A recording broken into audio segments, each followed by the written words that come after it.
Hi guys, this is Dr. Pritesh Singh, Prep Ladder Surgery faculty and author of Surgery Sense, AIMS Sense, NEET Sense, INI-CET Sense and Quick Review of Surgery. Hope you people are safe, healthy, taking good care of yourself.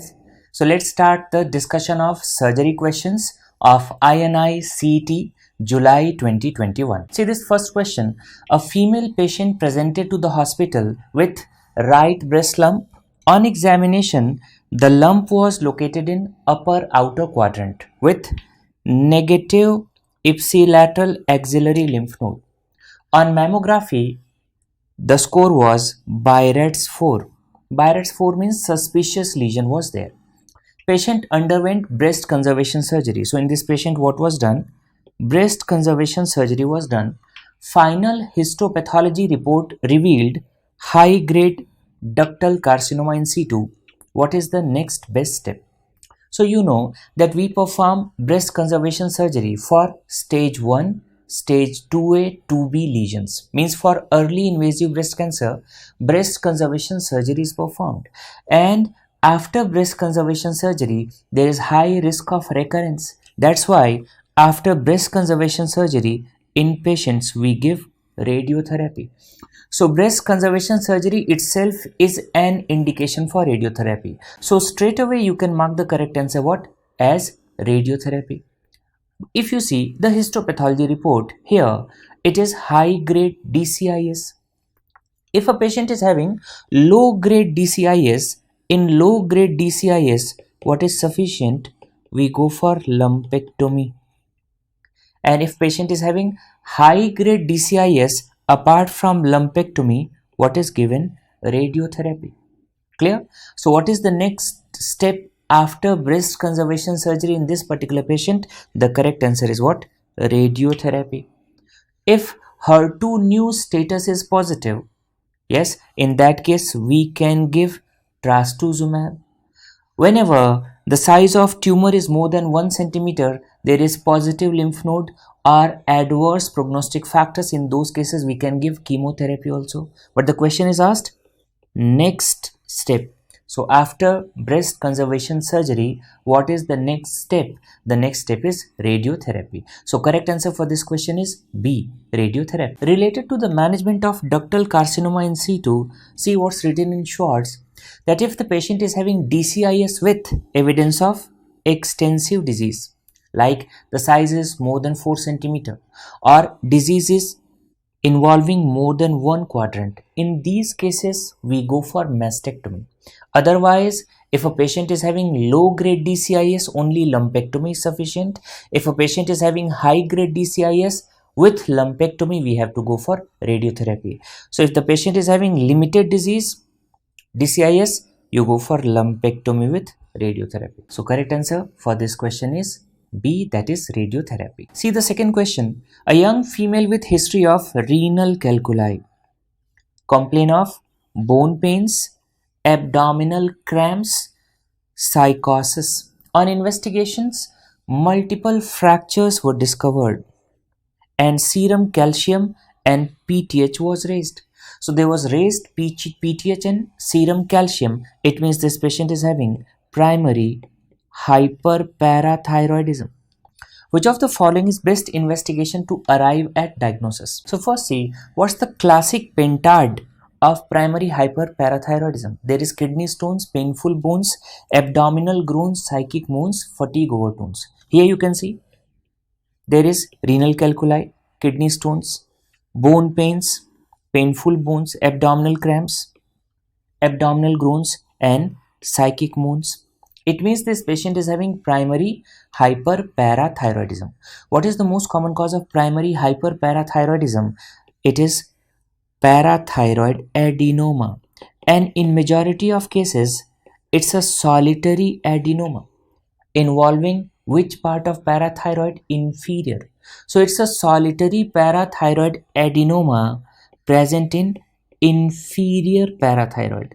That's the most common cause. What's the problem here? In primary hyperparathyroidism, these patients have hypercalcemia. And because of this hypercalcemia, the patients are having symptoms.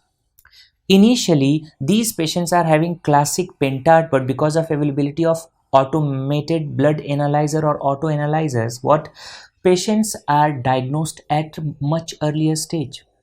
So when the patients are having signs and symptoms of hypercalcemia, the diagnosis is made. Okay, how we are going to localize this parathyroid adenoma, and the most accurate investigation is what? Cyst-MB scan. So it's the Cyst-MB scan which is the best investigation to arrive at the diagnosis of primary hyperparathyroidism, which is caused by parathyroid adenoma. In this diagram you can see there is inferior parathyroid adenoma arising from left inferior parathyroid, and here you can see it is detected on this Cyst-MB scan.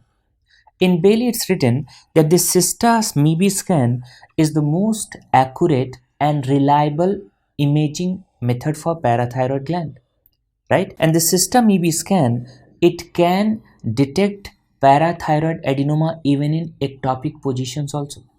So if you see the question again, this patient is having signs and symptoms of primary hyperparathyroidism. The most common cause is parathyroid adenoma, and the best investigation for localization of parathyroid adenoma, that is Cyst-MB scan. See the third question. Patient presented to the hospital with intermittent pain, and where was the intermittent pain? In right upper quadrant, with jaundice.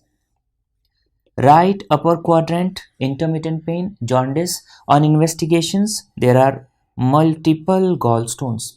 Okay, without any gallbladder wall thickening, CBD diameter, can you see, 12 mm. First question, what's the normal diameter of CBD on ultrasound? It is 6 mm. So here this patient is having dilated CBD. GGT was elevated 5 times of normal. ALP was raised, that was 380 international units. So what are the important findings of this question? CBD is dilated. Second, this patient is having jaundice. And third, the parameters or laboratory investigations which are suggestive of cholestasis like GGT, ALP, these are raised. So the patient is having gallstones with jaundice, and this jaundice is because of CBD obstruction. How we work up a patient of gallstone? You know, the investigation of choice for diagnosis of gallstone, it's ultrasound. When the diagnosis is confirmed and patient is having symptoms, we send the patient for laboratory investigations also.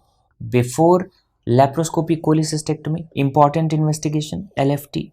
What you want to see in LFT? I want to see bilirubin and ALP. If bilirubin is raised, it means there is jaundice, it means there is obstruction. ALP, sometimes bilirubin is normal, but ALP is raised. ALP is raised, it means it is suggestive of obstruction, and we have to rule out CBD obstruction. What is the investigation of choice for diagnosis? It's MRCP. You know, most common cause of CBD obstruction, CBD stone, and the investigation of choice for diagnosis of CBD stone, MRCP. So we have to see the biliary anatomy to rule out any obstruction. So we go for MRCP, right? Why not straight away ERCP? See, ERCP is diagnostic and therapeutic, but the problem that ERCP is having complications also. It can cause acute pancreatitis also. So on MRCP, if the bile duct is clear, there is no obstruction, there is no need of ERCP, right? So this patient is having CBD obstruction, next best step will be MRCP, and if on MRCP there is presence of what? Stones, then only we go for ERCP. Clear? So what is the correct answer for this question? The correct answer for this question is A, that's MRCP. When MRCP is having stone, then only we can go for ERCP, and if the patient is having jaundice, evidence of CBD obstruction, we should not go for cholecystectomy straight away, and we cannot send this patient home. So correct answer for this question is A. See what's written in Bailey and Subiston related to the investigations performed in patients having gallstone. Ultrasonography is performed to confirm the diagnosis. So ultrasound is investigation of choice. If jaundice is present, MRCP is performed. Why? To exclude choledocholithiasis. What is the sensitivity of MRCP? Here you can see it's more than 90% sensitivity. and specificity is almost 100% for diagnosis of CBD stone. And whenever MRCP is normal, means there is a clear cholangiogram by MRCP, in that case there is no need of ERCP. And if MRCP shows that there is filling defects, black colored filling defect in CBD, means there is presence of stone, in these cases only we go for ERCP and we perform the removal of stones. Again, this is a repeat question. See the question. After laparoscopic cholecystectomy, patient started developing pain after some days of discharge. On evaluation, there was 5 into 5 centimeter fluid collection under the liver. So after lap cholecystectomy, what's the cause of collection? Generally, it's the bile. Yes, it's because of bile duct injury. So it happened during lap cholecystectomy. So actually speaking, it's iatrogenic bile duct injury. Okay. So whenever it's iatrogenic bile duct injury diagnosed in post-operative period, what are the steps? First, you have to control the infection. How we control the infection? We have to start IV antibiotics. Second step, we send the patient for ultrasound or CT and we have to localize the collection. If it's there, what? Drain the biloma. So on ultrasound and CT, if there is collection, we have to drain it. In most of the cases, we go for ultrasound or CT guided percutaneous aspiration if it's localized, and if massive collection is there, in that case we insert the drain. Third step is complete cholangiography, and after that we go for definitive procedure. Clear? So what is the correct answer in this case? Ultrasound guided pigtail catheter drainage, yes. Reopen the wound and T-tube insertion, no, we are not supposed to reopen it. ERCP with stenting, immediately you are not going for ERCP with stenting. Give antibiotics and send the patient home, no, we have to start the antibiotics, but after that what? We have to go for ultrasound or CT guided percutaneous aspiration. So correct answer for this question is A. How we manage patients who are having iatrogenic bile duct injury? So first, control the infection and we have to start IV antibiotics, and after that we have to drain the biloma or drain the collection. So how you drain the biloma? By ultrasound or CT guided percutaneous aspiration or drain insertion. Okay. After that we have to delineate the biliary anatomy, that where is the site of injury or is there any stricture formation, and for that generally we go for MRCP or PTC, right? If cystic duct stump is leaked, if there is leakage from cystic duct stump, in that case only ERCP is done, otherwise MRCP, right? After that, at the site of bile duct injury, what happens? There is healing and there is formation of stricture. If stenting is possible, we have to perform ERCP and insert the stent via the stricture. If it's not possible, in those cases we go for what? Roux-en-Y hepaticojejunostomy. So what are the steps? Control the infection, drain the biloma, complete the cholangiography, and definitive procedure. Definitive procedure includes ERCP with stenting. If it's not possible, in those cases we go for Roux-en-Y hepaticojejunostomy. So this is how we manage the patients of iatrogenic bile duct injury. Before discussing this question, I want to discuss the congenital diaphragmatic hernia, types and differences. In congenital diaphragmatic hernia, in majority of cases, where is the defect? It's left posterolateral. And this is the most common type, and that's known as what? Bok-Dalek hernia. So what's the most common type of congenital diaphragmatic hernia? It's Bok-Dalek hernia. And where is the defect? It's left posterolateral. In some patients, it's located on the right side, where? Anteromedial. So whenever the defect is on the right side and that's anteromedial, this is known as Morgagni hernia. Two important questions which are asked. Via Bok-Dalek hernia, what is the most common organ which is going to herniate? Is the small intestine. And via this Morgagni hernia, what's the most common organ which is going to herniate? That's transverse colon. So it's defect in Bok-Dalek, left posterolateral. In Morgagni, It's right anteromedial. So in this image you can see here is the defect. It's left posterolateral, and you can see there is herniation of small intestine, there is herniation of stomach, there is herniation of spleen, and because of that what will happen? There is compression of left lung. Overall, the most common type of congenital diaphragmatic hernia is this Bogdalic hernia. What happens in Moragagni hernia? Here is the defect, right anteromedial, and you can see which part of bowel is going to herniate. It's the transverse colon. Now see the question. A child presented with mild abdominal discomfort, okay, and intermittent abdominal pain. Abdominal discomfort, intermittent abdominal pain. Radiograph is given below. What's the most likely diagnosis? So what is the finding in this X-ray? In this X-ray you can see that there is focal opacity located on the right side. So in right hemithorax there is focal opacity, and if you see exact location, it's anteromedial. This organ is coming into thorax from abdomen. Clear? Means via the defect of diaphragm, the organ is coming into the thorax. So it's coming from abdomen into thorax via defect in the diaphragm, and the location is right anteromedial. So obviously it's a type of diaphragmatic hernia. Defect is right anteromedial. So what's the correct answer? It's Moragagni hernia. So correct answer for this question is C, that's Moragagni hernia. Some students were telling that sir, it was not Moragagni hernia, it was Bogdalic hernia. So see this question 5B, child presented with mild abdominal discomfort and intermittent abdominal pain. Radiograph is given below. What's the diagnosis?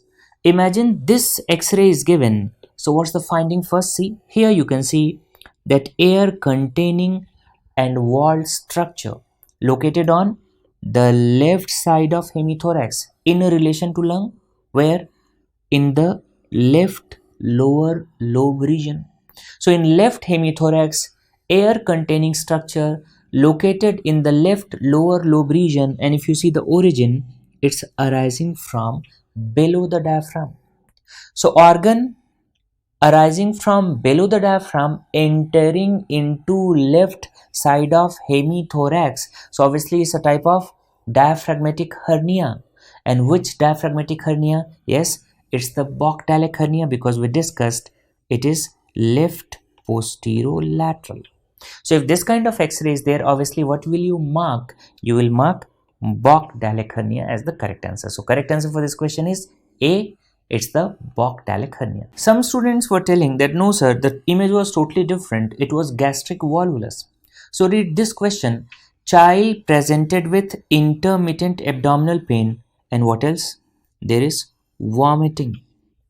In congenital diaphragmatic hernia, especially Bogdalic hernia and Moragagni hernia, vomiting is not there until and unless there is some complication. Right? So here there is vomiting. Radiograph is given below. What's the diagnosis? What you can see in this X-ray, there is cyst-like retrocardiac mass with small air fluid interface. Right? And what's the diagnosis? It's the large intrathoracic gastric volvulus.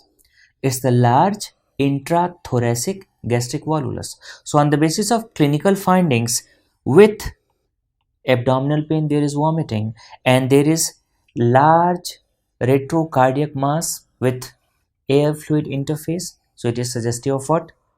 Presence of stomach in the thorax. So this is gastric volvulus. So if this kind of picture is there, what's the correct answer? It's D, that's gastric volvulus. What are the types of gastric volvulus? Whenever the volvulus occurs along the long axis of stomach, it is organoaxial, and whenever it occurs along the perpendicular to the long axis, that is mesenteroaxial. So along the long axis of stomach, organoaxial, perpendicular to the long axis of stomach, that's mesenteroaxial. If you see which one is most common, is the organoaxial, which is most common. Second classification, it is further divided into primary gastric volvulus and secondary. What do you mean by primary and secondary? In primary, there is no diaphragmatic defect. And in secondary, there is associated diaphragmatic defect. Okay. And if there is diaphragmatic defects, what's the problem? Because of this defect, there is herniation of organs, especially this stomach. Okay. So in adults, it is associated with hiatus hernia. Which type? Paraesophageal. And in children, it is associated with congenital diaphragmatic hernia. In adults, it's paraesophageal hiatus hernia. In children, it's the congenital diaphragmatic hernia. There are two kinds of presentation in volvulus. One is acute and one is chronic. What happens in acute volvulus? Because of twisting in acute volvulus, there is abdominal pain, abdominal distension, there is respiratory distress. And if chronic volvulus occurs, these patients are having chronic abdominal pain, so there is intermittent abdominal pain. These patients are having vomiting. These patients are having respiratory distress also. There is a triad which is asked in relation to gastric volvulus, and what's the name of that triad? It's Borchards triad. So what happens? Since volvulus or twisting of stomach is going to occur, this patient will be having epigastric pain. Twisting is there, so patient is not able to vomit and you are not able to insert the nasogastric tube or Ryle's tube. So Borchards triad components, there is epigastric pain, inability to vomit and inability to insert the Ryle's tube. Right? So this is the gastric volvulus. What's the finding on X-ray? So in this image, you can see there is cyst-like retrocardiac mass, which is stomach, because there is air fluid interface also. So the diagnosis is gastric volvulus. Again, this is a repeat question and easy question. Which of the following vaccine can cause intussusception? And it's the rotavirus vaccine. Modern rotavirus vaccines are generally not having this kind of risk, but the trivalent rotavirus vaccine, that was having the risk of intussusception. So actually speaking, it was the trivalent rotavirus vaccines which were having increased risk for intussusception. And in which particular period? 3 to 14 day period after the first dose, and generally 3 to 7 days after the second dose. The intussusception is related to rotavirus. How? You know that most of the patients of intussusception, yes, in majority of cases, it's idiopathic. It is said that it is because of hypertrophy of Pierce patches. And what's the cause of hypertrophy of Pierce patches? It is said that it's because of upper respiratory tract infection or because of rotavirus diarrhea. So what you have to remember, rotavirus diarrhea leads to hypertrophy of Pierce patches, which can cause intussusception. And second question, rotavirus vaccine can cause intussusception. So what is intussusception? It is the telescoping of one part of bowel into another. So here you can see ileum is going into colon. What are the parts of intussusception? The recipient is intussuscipiens, right? Recipient means the accepting segment. So this is intussuscipiens, and incoming segment, and that incoming segment is known as intussusceptum. So here colon is intussuscipiens and ileum is intussusceptum. The part where it enters, that's known as neck, and this terminal part, it's known as apex. Which question is frequently asked? The question is that which part of intussusception is most prone to gangrene, and it's apex. Apex, it's most prone to gangrene. We discussed that most of the intussusceptions are idiopathic. Etiology is not known, it's idiopathic. And in certain cases, lead points are responsible. And what's the lead point? It's Meckel's diverticulum followed by polyp. The most common lead point in intussusception is Meckel's diverticulum followed by polyp. Another question, in children, what's the most common type of intussusception? Here you can see ileum is going into colon. So what's the most common type in children? Ileocolic. And what is the most common type of intussusception in adults? It's colocolic. So overall, which one is most common? Since it is seen in children, age group 4 to 10 months of age, overall most common is ileocolic, and in adults, it's the colocolic. These are important points related to intussusception. Again, it's a repeat question. It was asked in AIMS November 2015. Repeat question. Right? See the question. 17 years old male was brought to the hospital with recurrent attacks of intussusception. First clue, patient is having recurrent attacks of intussusception. It means there must be some lead point. And what is the lead point? Meckel's diverticulum, or patient is having polyp. During surgery, here you can see the lead points. Multiple polyps were found in small intestine. One of the polyp was removed, whose histopathological image is given below. What's the pathological change shown in the picture? So in this picture you can see what? It's a tree-like pattern, and this is known as what? It's known as arborization. This arborization is characteristic feature of which polyp? The polyps seen in Peutz-Jeghers syndrome. And in Peutz-Jeghers syndrome, what kind of polyps are seen? Hamartomatous polyps. See, important questions related to Peutz-Jeghers syndrome. You know, Peutz-Jeghers syndrome, it's an autosomal dominant condition. It is associated with presence of multiple polyps both in small intestine as well as large intestine, but overall it is more common in small intestine. In small intestine, what's the most common site? It is J, that is jejunum. Most common site, jejunum. What is the gene responsible? LKB1 STK11, and this gene is located on chromosome number 19. Problem. These patients are having hypermelanotic macules also, hyperpigmented melanotic macules. Problem. These patients are having multiple polyps in the small intestine. Because of that, what happens? Patients are having recurrent attacks of intussusception. That's why what's the treatment? The polyp which is responsible for intussusception, that polyp should be removed. There is hamartomatous polyp, and this hamartomatous polyps, these are having two characteristic features. The tree-like pattern, that's known as arborization. And the second question which is asked, there is pseudo-invasion. So there is arborization, there is pseudo-invasion. So what is the correct answer for this question? It is A. This is hamartomatous polyp. So see what's written in Robbins related to the polyps of Peutz-Jeghers syndrome.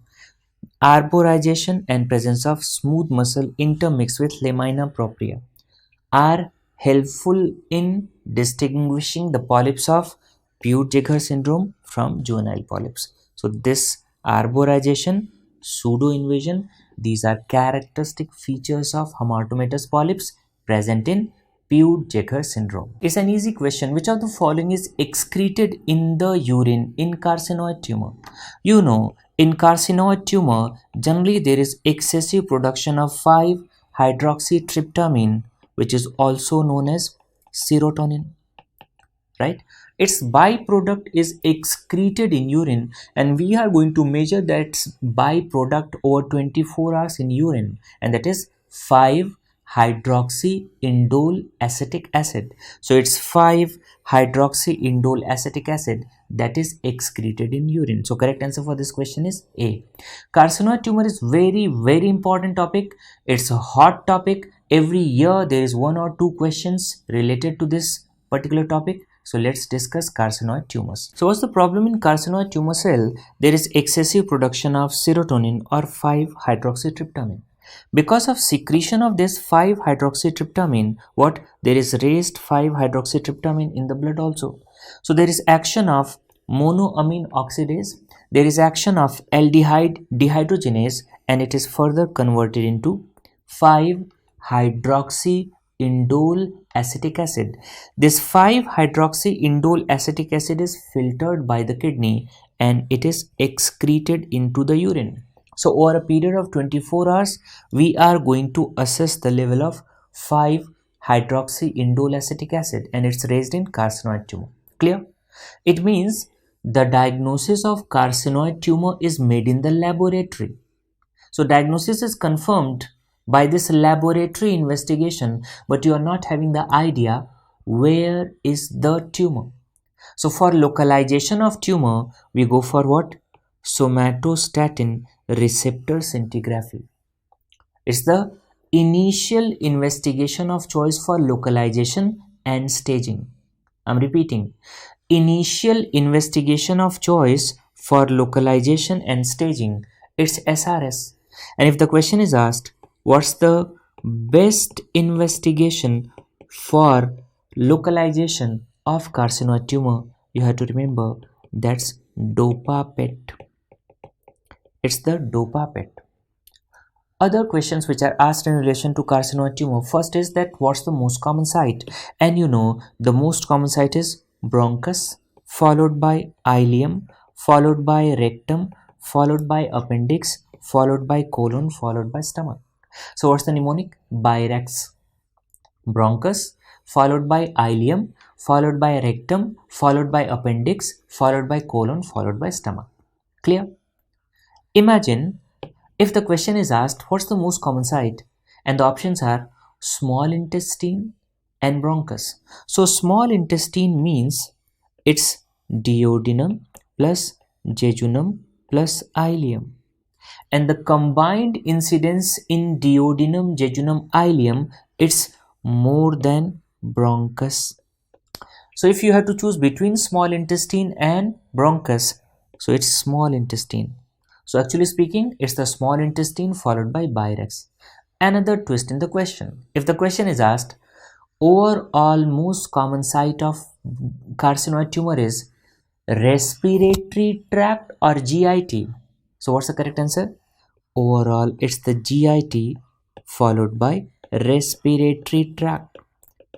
GIT followed by respiratory tract. Now see this flow chart. There is excessive production of this 5-hydroxytryptamine or serotonin, and the catabolism of this 5-hydroxytryptamine or serotonin occurs in the pulmonary circulation.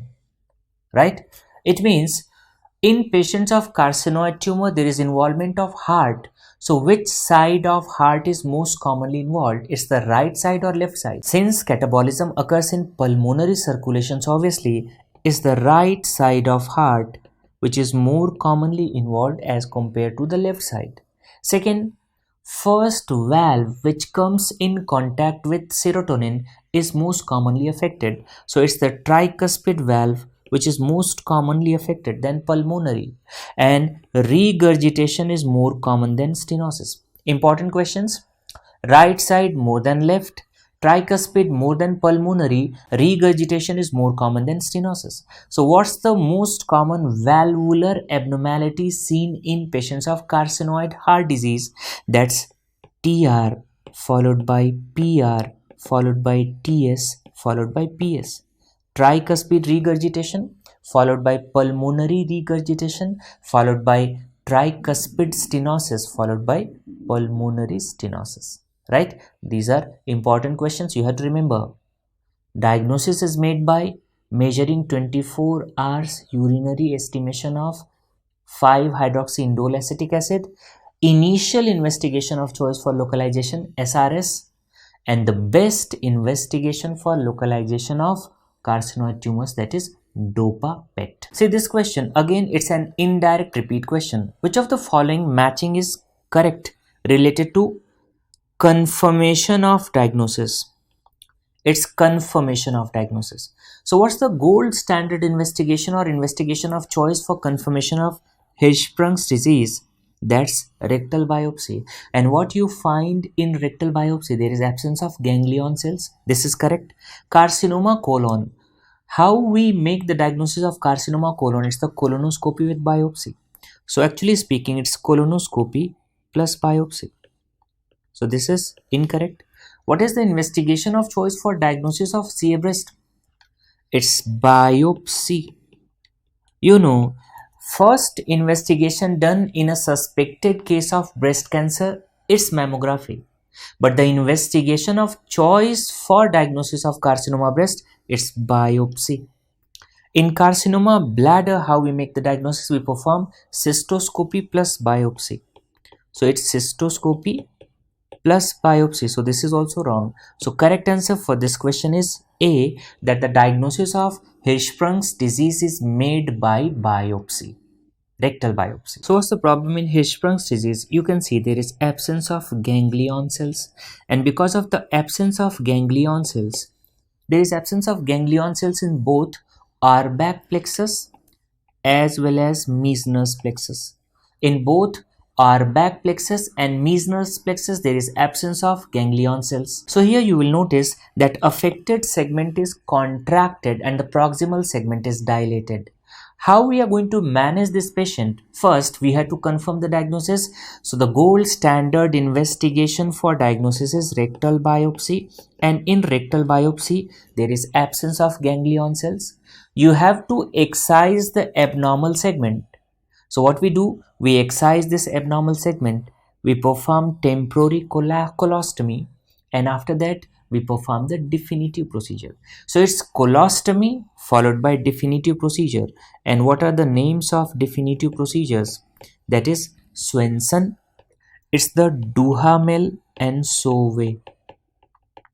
Swenson, Duhamel and Sauvé, these are the definitive procedures which are performed for Hirschsprung's disease. Again, it's a repeat question, and this question was asked in AIIMS November 2015.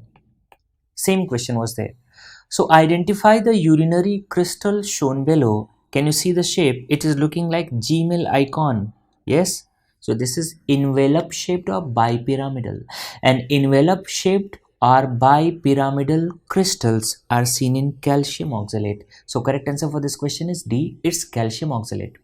Related to crystals, lots and lots of questions are asked. Image based questions. So we are going to discuss those important image based questions. So you can see this is calcium oxalate dihydrate stone. See the appearance of the stone, and the crystal is envelope shaped or bipyramidal. This is calcium oxalate monohydrate stone appearance, and if you see the appearance of crystal, it is just like dumbbell or hourglass. So what's the shape? Dumbbell shaped or hourglass shaped crystals. Imagine in the exam nothing is mentioned, only calcium oxalate is mentioned.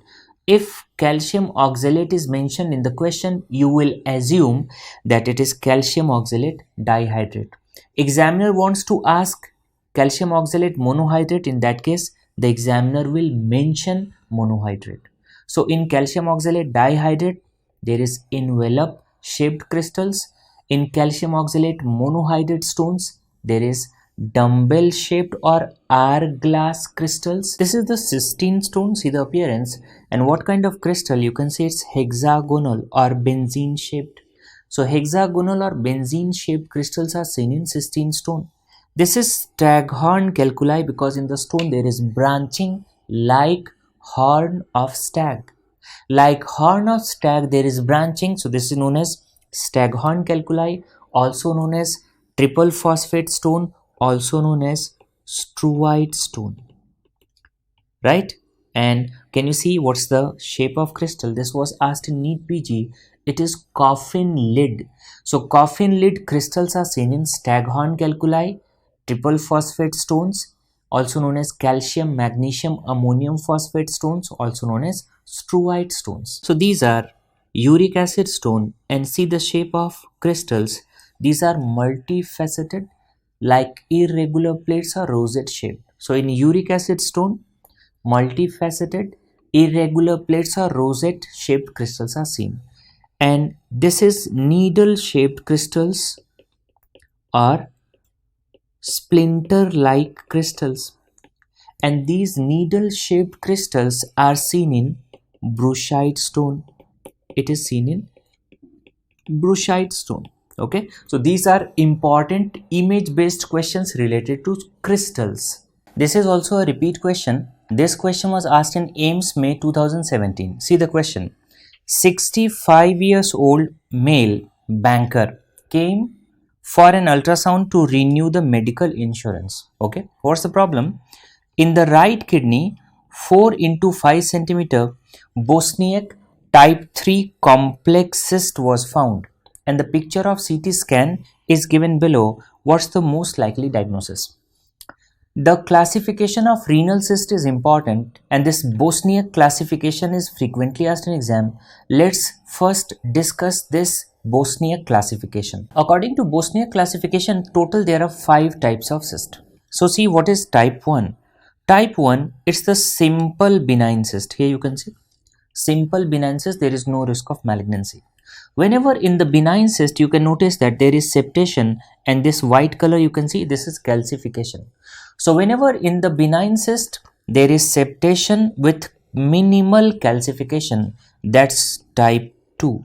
It's type 2. There is another type which is type 2F. Type 2F is similar to type 2, but what else you can see in this type 2F?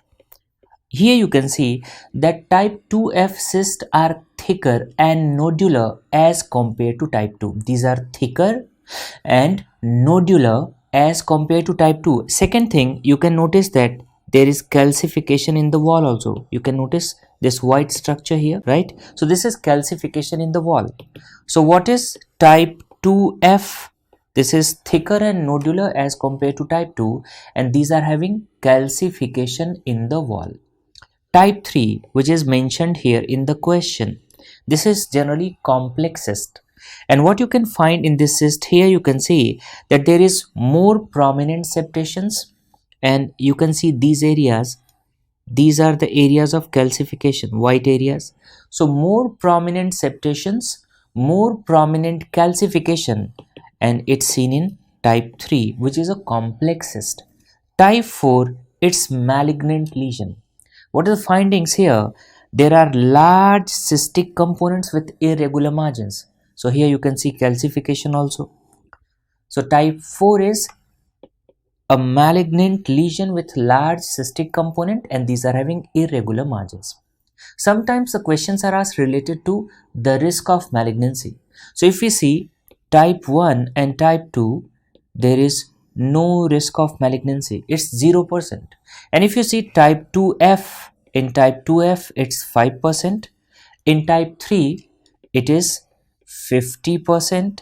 And in type 4, since it's malignant, the risk is 100%. So this is the Bosniak classification. Now see the question again. So the finding is in the right kidney, 4 into 5 centimeter Bosniak type 3 complex cyst was found. Now see the CT. In the CT, you can see that there is the cyst in the kidney.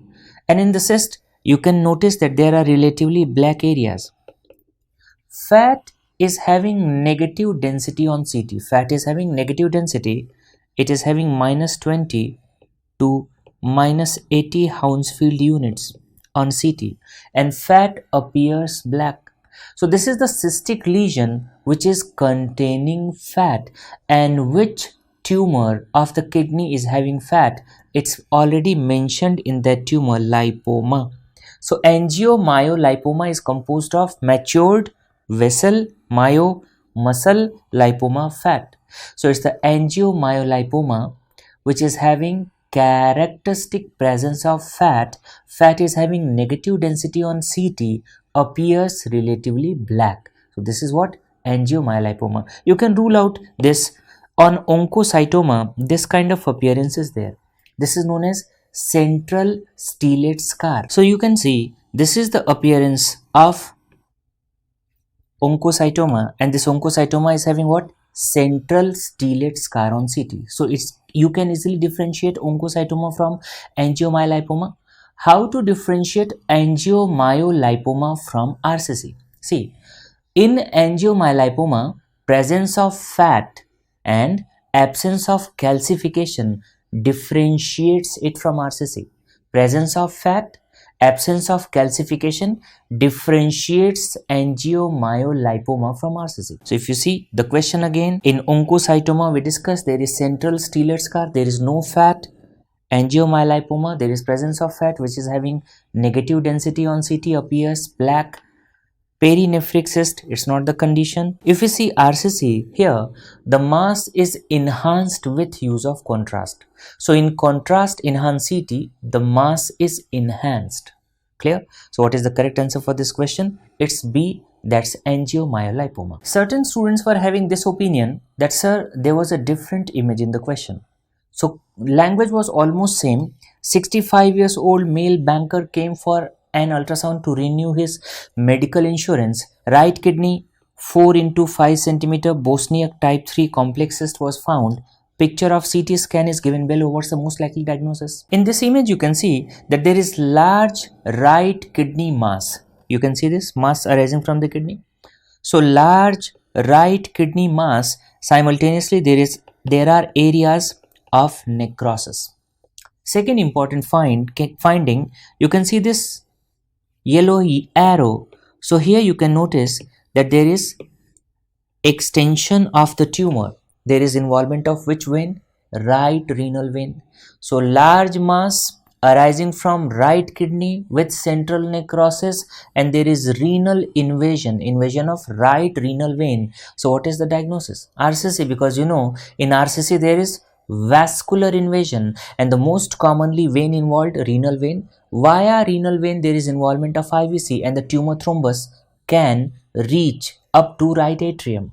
You know what is the most common route of spread in RCC? Hematogenous, and the most common site of metastasis is lungs. Clear? So on the basis of these findings, what's the diagnosis? Here the diagnosis is renal cell carcinoma. So important findings in renal cell carcinoma, that here most common route of spread, it's hematogenous spread. Which vein is most commonly involved? Renal vein. From renal vein, IVC, and from IVC it can go up to the right atrium. Most common site of metastasis, lungs, and in lungs what kind of secondaries are seen? Yes, cannonball secondaries. So in these images you can see what? These are cannonball secondaries, and these cannonball secondaries are seen both on chest X-ray as well as on CT in patients of RCC who are having pulmonary metastasis. See question number 12. In a 3 years old child, so first important finding that the age of patient is 3 years. Mother noticed the abdominal lump. In a 3 years old child, there is abdominal lump, and mother noticed this during giving bath to the baby. There was history of painless hematuria. Okay, can you orient yourself? 3 years old child, abdominal lump, painless hematuria. So it is related to genitourinary tract. On evaluation, the swelling was ballotable without any other organomegaly. So if it's ballotable, you know which swellings are ballotable. When kidney is enlarged, it's ballotable and bimanually palpable. So here patient is having a tumor arising from the kidney. Age of patient is 3 years, and this patient is having painless hematuria. Tell me the diagnosis. So what's the diagnosis here? The most common primary renal tumor in children is what? Wilms tumor. It's the Wilms tumor, most common primary renal tumor in children. In which particular age group it is seen? Most commonly 2 to 5 years of age. And what is the most common presentation of Wilms tumor? Yes, there is asymptomatic palpable intra-abdominal mass, and this mass is detected incidentally, generally during giving bath to the baby. This Wilms tumor, it's characterized by a triad. And what are the components? Obviously there is mass, there is fever, and there is hematuria. There is mass, there is fever, there is hematuria. Hematuria can be both. It can be microscopic or it can be gross. If you see the triad of RCC, at the place of fever in RCC there is pain. So in RCC the triad is mass, pain, hematuria. In Wilms tumor, mass, fever, hematuria. What is the investigation of choice for diagnosis of Wilms tumor? For the other name of Wilms tumor is nephroblastoma. Nephroblastoma. So for evaluation of soft tissue, MRI is preferred over CT, because in child you don't want radiation exposure also. So MRI is preferred over CT, but by CT also you can make the diagnosis. You can assess contralateral kidney, you can assess the extent of disease, whether there is involvement of adenopathy or not. Clear? So we can go for CT. Second important property of Wilms, that it is metabolically active. So since the tumor is metabolically active, it can concentrate FDG, what? Fluorodeoxyglucose. And if it is going to concentrate fluorodeoxyglucose with the help of PET-CT, we can assess what? Metastasis and the spread. Right? Now come to the options. Which of the following investigation should be done in this case? And we have to choose the multiple options. So CECT, yes. Investigation of choice is MRI. If it's not mentioned, you have to go for CT. So we go for CT. Biopsy, it's not done routinely. Why? If you're going for biopsy, what's the problem? There is seeding of needle tract. And because of seeding of needle tract, it can upstage the disease. So biopsy is done only in the patients who are having large tumor at the time of presentation, which is not resectable primarily. We are planning pre-operative chemotherapy, pre-operative radiotherapy to downstage the tumor. In these cases, we go for biopsy. So routinely biopsy is not done. In this case, it's not done. PET-CT, yes, it's done because the tumor is metabolically active. It's going to concentrate FDG, so we can assess the metastasis and the spread by PET-CT. Urinary VMA, urinary catecholamines and VMA, these are raised in neuroblastoma. It is raised in neuroblastoma, not the Wilms tumor, which is nephroblastoma. So correct answer for this question is A, that is CCT we will go, PET-CT we will go. So it is A and C which is correct for this question. See the important points related to Wilms tumor. What's the most common presentation of Wilms tumor? It is asymptomatic abdominal mass, and generally it is discovered by parents while bathing or clothing an affected child, or sometimes when the child is brought for the examination. So sometimes it is discovered by physician during clinical examination. Okay, what are the triad components of triad? So these patients have, apart from mass, hematuria and fever. The components of triad, there is mass, hematuria and fever. Abdominal pain is there like RCC, but it's not the part of triad.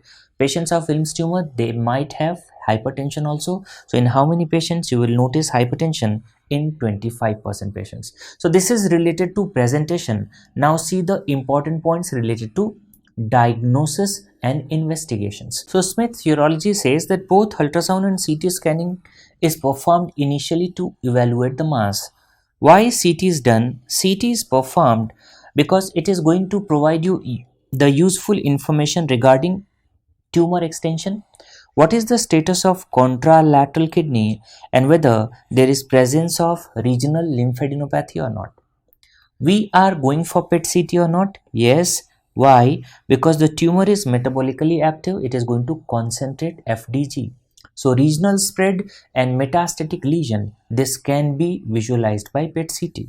So we go for CCT, we go for PET-CT. Now see, what's the role of biopsy in Wilms tumor? Campbell Urology says that although biopsy is a reliable diagnostic tool, it is discouraged because there is seeding of needle tract, and because of that seeding of needle tract, there is disease upstaging. So biopsy can be done only in cases of unusual presentation. So if patient is having old age, there are signs of infection or inflammation, or patient is having unusual imaging findings like there is significant adenopathy. Suppose tumor is very large, there is no renal parenchyma seen, or there is presence of tumor calcification. In Smith urology, it is said that pre-operative biopsy is indicated only in the tumors which are too large for the safe resection. Too large for the safe primary surgical resection. It is done in these patients. Why? Because we should be having histological diagnosis, because we are planning pre-operative chemotherapy and radiotherapy. So routinely biopsy is not done in the patients of Wilms tumor. See question number 13. 10 years old boy with perineal injury. There is perineal injury brought to the emergency department. After injury, patient didn't pass the urine. Means there is urinary retention. On examination, blood was present at meatus, right? and bladder was palpable. Certain students were telling that bladder is not palpable. Doesn't matter. Bladder was palpable. What is the next step of management? So, perineal injury. Urinary retention of patient is not able to pass the urine and blood at meatus. All these are suggestive of what? Urethral injury. It's the urethral injury. Now, the urethral injury is in anterior urethra or in posterior urethra. Whenever there is road traffic accident and there is pelvic fracture, in that case, there is posterior urethral injury because posterior urethra is located into the pelvis. Whenever there is external blow, kick, or there is blow to the perineum, in all these cases, there is anterior urethral injury. And which part of urethra is injured? It's the bulbar urethra. It's the bulbar urethra. First, understand the mechanism. So, in this image, you can see that there is perineal injury. Clear? And because of this perineal injury, what happens? You can see here that there is injury to bulbar urethra. And because of this bulbar urethral injury, the blood is present at the meatus. There is urinary retention. Right? Urinary retention is there. There is blood at meatus. And because of this perineal injury, what happens? There is extravasation of blood. So how the extravasation is going to occur? It is going to involve the shaft of penis and it is going to involve the bilateral scrotum. So what kind of hematoma you are going to find? Superficial perineal hematoma, and the shape is like butterfly. So there is butterfly shaped superficial perineal hematoma. So what are the symptoms? There is urinary retention, blood at meatus, superficial perineal hematoma in bulbar urethral injury. How to manage these patients? Yes, so whenever we suspect urethral injury, since there is blood at the meatus, in these patients, if you want to investigate or confirm the diagnosis, we can go for RGU. But usually in emergency, we are not sending the patient for RGU, and if we suspect urethral injury, we go for suprapubic cystostomy. So we go for suprapubic cystostomy. You are supposed to insert catheter or not?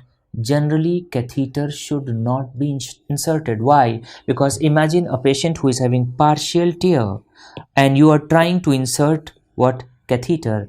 This partial tear can convert into complete urethral transaction. So routinely catheter is not inserted. We go for suprapubic cystostomy in such patients. So read the question again. 10 years old boy with perineal injury brought to the emergency department. After injury, patient didn't pass the urine. On examination, blood was present at the meatus, bladder was palpable. What is the next step of management? Wait and watch? No. Wait for bladder to fill and urge to urinate. The urination is strongly discouraged. We ask the patient that hold, and we have to go for SPC, suprapubic aspiration. So it's the part whenever we insert SPC catheter, first we aspirate to check. So it's the part of SPC, Foley's catheter insertion. So correct answer for this question is C. So see the important points related to rupture of bulbar urethra. Generally in these patients there is history of a blow to perineum, usually a fall astride injury. And what happens? The urethra is crushed upwards onto the pubic bone. So here you can see this urethra is crushed upward onto the pubic bone and there is considerable bruising or hematoma. Now look at the management aspect. So whenever the diagnosis is suspected, patient should be treated with appropriate analgesia and antibiotics. So we should start antibiotics, give analgesia. Patient should be discouraged from passing urine, and a full bladder should be drained by suprapubic aspiration or suprapubic cystostomy. And how we perform? It's by percutaneous suprapubic puncture using a Seldinger technique. How it's done? So here you can see how we are going to perform this suprapubic cystostomy. With the help of this, initially we puncture the bladder with the guide wire and then we dilate the tract and then we insert the catheter. So this is suprapubic cystostomy. If you want to confirm the diagnosis of urethral injury, we can go for RGU, and in this case we use the water soluble contrast. So this is how we manage the patients of urethral injury. Emergency repair is strongly discouraged because if you are going to perform the repair in emergency, there is increased risk of stricture, impotence and incontinence. See the question number 14. A 40 years old male, age 40 years, presented with painless enlargement of right testis. On examination, right testis was enlarged with hard mass size 4 into 4 centimeter. Para-aortic areas were normal and there is raised LDH and what? Alpha fetoprotein. So tumor markers are raised. LDH and alpha fetoprotein. What is the next best step? 40 years old male, painless enlargement of right testis and there is hard mass. Let me tell you, any hard mass or firm mass in relation to testis is testicular tumor until proved otherwise. So this patient is having testicular tumor. Another evidence that the patient is having raised testicular tumor markers, alpha fetoprotein and LDH. So what's the management protocol in such patients? After examination, we send the patient for ultrasound, and on ultrasound you are going to find that affected testis is enlarged and there is hypoechoic mass in relation to testis. 10% patients are having secondary hydrocele. So if it's there, you can detect it on ultrasound, right? After that, we have to go for high inguinal archetectomy on the basis of suspicion only, and if ultrasound says that there is hypoechoic mass, we go for high inguinal archetectomy.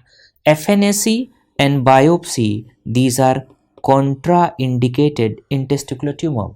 Why? Because it will cause seeding of needle tract, and the scrotum and testis both are having different lymphovascular supply. So if there is seeding of needle tract, what will happen? There is inguinal lymph node metastasis. So FNAC, biopsy, these are contraindicated. Tumor marker is already there. So the next best step is high inguinal archetectomy. See the literature, substance says that the most common presenting complaint in a male with testicular cancer is painless testicular mass, right? And the standard initial workup includes what? Scrotal ultrasound we discussed. So we go for ultrasound and serum tumor markers. Generally alpha fetoprotein, and this alpha fetoprotein is raised in which tumors? Mnemonic is YET. Y means yolk sac tumor, E means embryonal carcinoma, T means teratoma. And the second is beta HCG. And in which tumors it is raised? Mnemonic is CIS. Choriocarcinoma, embryonal carcinoma, seminoma. Beta HCG production, it's mainly the property of choriocarcinoma because there is presence of cytotrophoblast, syncytiotrophoblasts. Syncytiotrophoblasts are going to produce the beta HCG. Only 10% of seminomas are associated with raised beta HCG because there is presence of what? Syncytiotrophoblasts. Tumor is actually mixed tumor. Okay. LDH is a non-specific tumor marker. Here you can see lactate dehydrogenase. It is based on bulk of disease. So it is a non-specific marker. What's the role of biopsy? It is contraindicated. Why? Because it is going to disturb the natural lymphatic drainage of retroperitoneum. You know that from testicular tumor, there is the most common route of spread is lymphatic. So there is involvement of retroperitoneal lymph nodes. Okay, there is seeding of the scrotum. So that's why biopsy is not done. If we suspect testicular tumor, we go for inguinal archetectomy, and this archetectomy is performed by inguinal incision, and testis cord both are removed by ligating cord close to the deep ring. So the name is high inguinal archetectomy. So in this image you can see we give inguinal incision, and via this inguinal incision only we deliver the testis. So we deliver testis and cord in the field, and after that we are going to ligate the cord close to the deep ring. And we excise cord and testis. This is high Inguinal Archetectomy. This specimen is sent to pathology department. From pathology department, you will be getting detailed histopathology report. So the type of testicular tumor is mentioned and the stage is mentioned. And depending upon the type and stage, the further treatment depends on the type and the stage of testicular tumor. So how we manage testicular tumor? High inguinal archetectomy has been done already. So it is divided into two categories, seminomas and non-seminomatous germ cell tumor. See the stage. Stage 1A, 1B, stage 2A, 2B. Seminoma is the most radiosensitive testicular tumor. Tumor has been removed already. We have to just treat the retroperitoneum. That's why what? We go for radiotherapy. And for non-seminomatous germ cell tumor, we go for retroperitoneal lymph node dissection. If the stage is 2C, 3, 1S. 1S means the conditions in which tumor markers are raised. In this case, in both seminoma and non-seminomatous germ cell tumor, we go for chemotherapy. In non-seminomatous germ cell tumor, if after chemotherapy there is presence of retroperitoneal lymph node mass, then you can go for retroperitoneal lymph node dissection. What's the chemotherapy regimen which is given in testicular tumors? It is BEP, that is bleomycin, etoposide, cisplatin. Bleomycin, etoposide, cisplatin, and how many cycles are given? It's 6 cycles. So if you see the question again, FNAC biopsy is contraindicated, tumor markers are helpful, but the next step is high inguinal archetectomy in patients in which we suspect the testicular tumor. See question number 15, most common lacrimal gland tumor.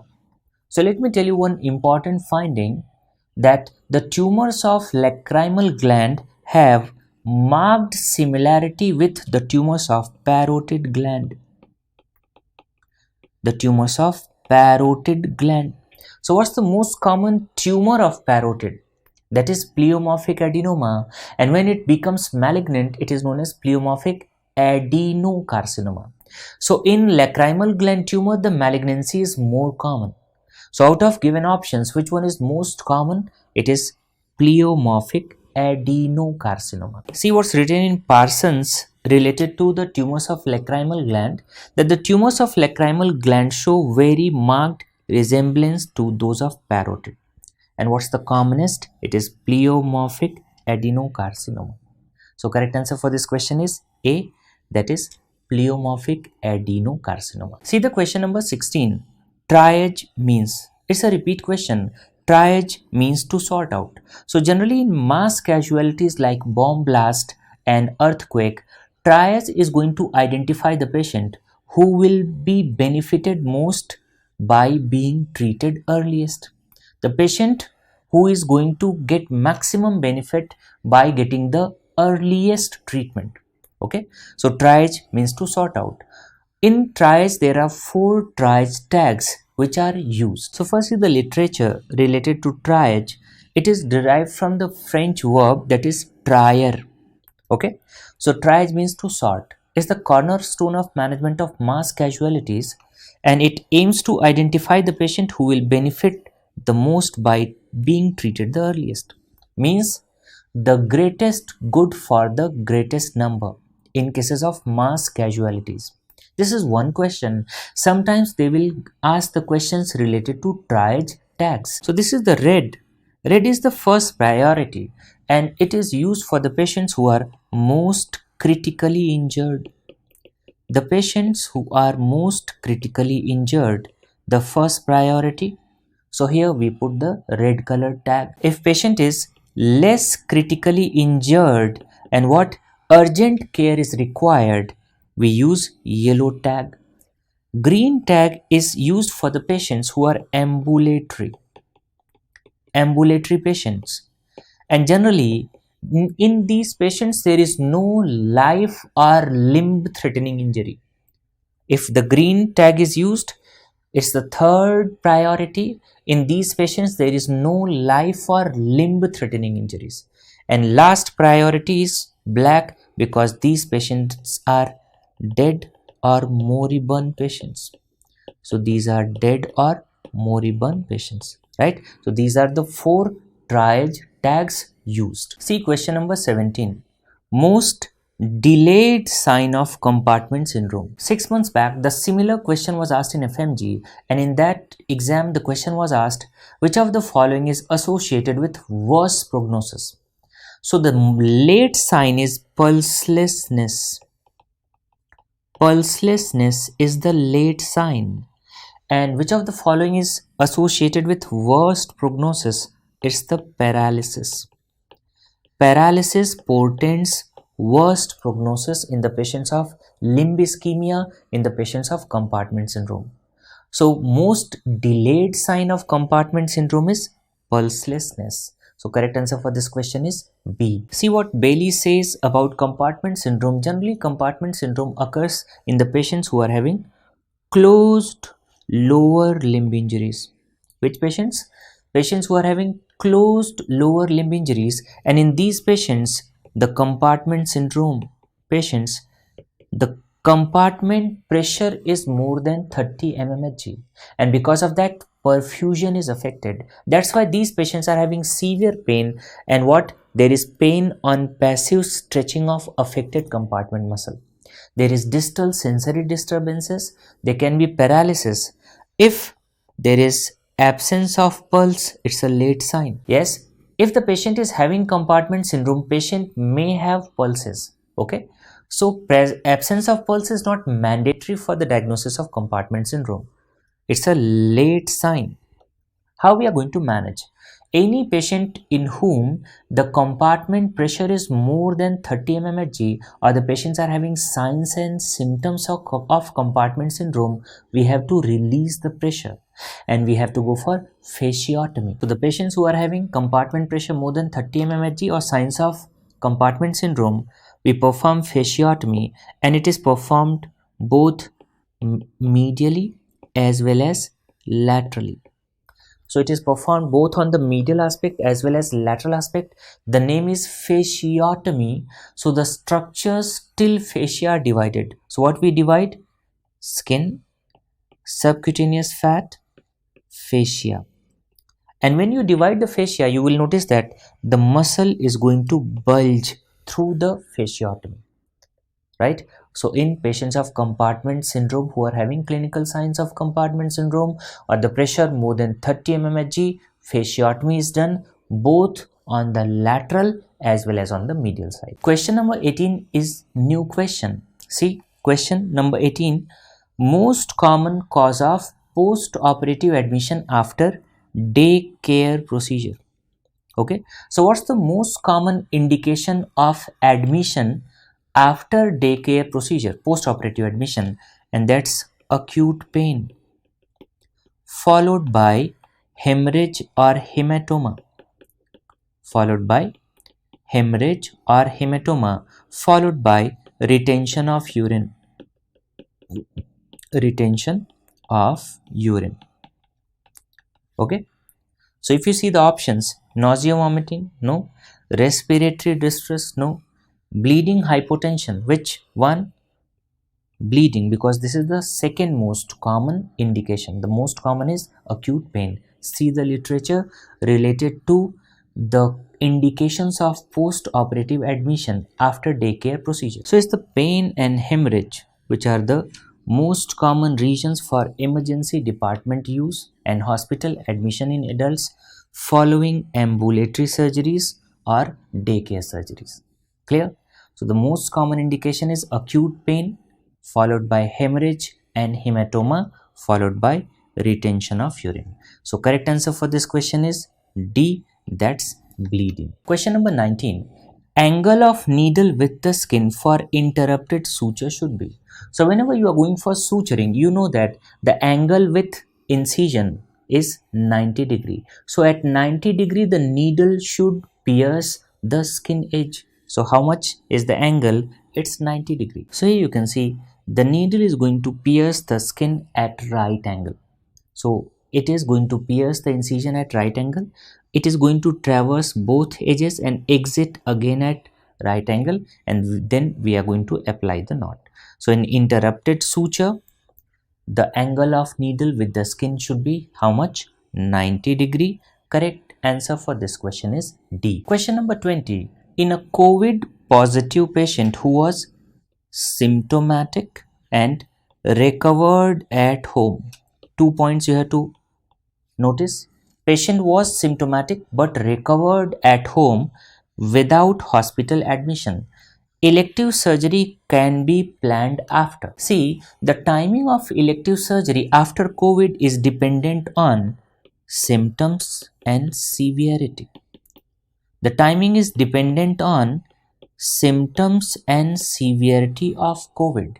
So see the latest guidelines related to elective surgery, timing of elective surgery in COVID positive patients. According to American Society of Anesthesiologists and Anesthesia Patient Safety Foundation, what's the timing of elective surgery after recovery from COVID? It is based on symptom and severity. Imagine if a patient is asymptomatic or patient recovered from mild non-respiratory symptoms, we can perform the surgery after 4 weeks. 4 weeks. If the patient is asymptomatic or patient had only mild non-respiratory symptoms. Second category, patient was symptomatic but patient was not hospitalized. Patient did not require hospitalization. In such patients, elective surgery can be performed after 6 weeks. And the patients who are symptomatic or the patients who are having comorbidity, especially diabetes, patient is immunocompromised or patient was hospitalized, in these patients surgery can be done after 8 to 10 weeks. And any patient who was admitted to ICU, any patient, in such patients after 12 weeks we can go for elective surgery, right? See the question. So the patient is symptomatic but there was no hospitalization, so in such patients elective surgery can be done after 6 weeks. So correct answer for this question is B. Question 21, again it's a repeat question. Last time pink cannula was asked, this time green cannula. And what is the size of green cannula? It's 18 gauge. Cannula color coding is very important. Have a look. So here you can see orange. What's the size of orange cannula? It's 14 gauge. Gray is 16. Green is 18. Pink was asked previously. It's 20. Blue is 22. Yellow, that's 24. And violet is 26. These are the sizes. There is another set of question which is asked. Apart from the sizes, the question is related to flow rate. So the maximum flow rate is of orange cannula and it is 240 ml per minute. How much? 240. How much is the flow rate for gray cannula? 180. For green, it's 90 ml per minute. For pink, it is 60 ml per minute. For blue, it's 36. For yellow, it's 20. And for violet, it's 13. Yellow, it's 20 and violet is 13. So the flow rate for orange 240 ml per minute, gray 180 ml per minute, green 90 ml per minute, pink is 60 ml per minute, blue 36, yellow it's 20 ml per minute and violet is 13 ml per minute, right? How to remember the sizes? The mnemonic is organize green, pink by violet. Organize green, pink by violet. So OR, that is orange, it's 14. G, gray, it's 16. Green, 18. Pink, it's 20. B, that's blue, 22. Y, that's yellow, 24. And violet, that's 26. So 14, 16, 18, 20, 22, 24, 26.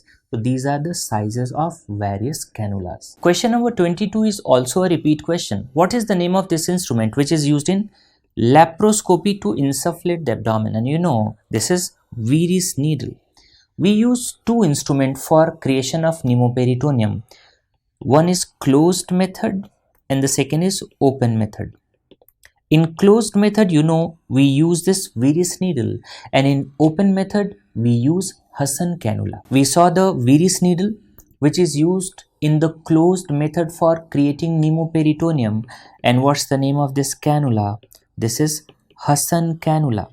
And this is used in open method for creating pneumoperitoneum. So if you see the question, correct answer for this question is A, that is Veery's needle. So if you see the questions of INI-CET July 2021, most of the surgery questions were repeat questions. Direct repeats and indirect repeats. Only 2 questions were new question in this session. So I hope you enjoyed this discussion session of surgery questions of INI-CET July 2021. Study hard for NEET PG. Best of luck.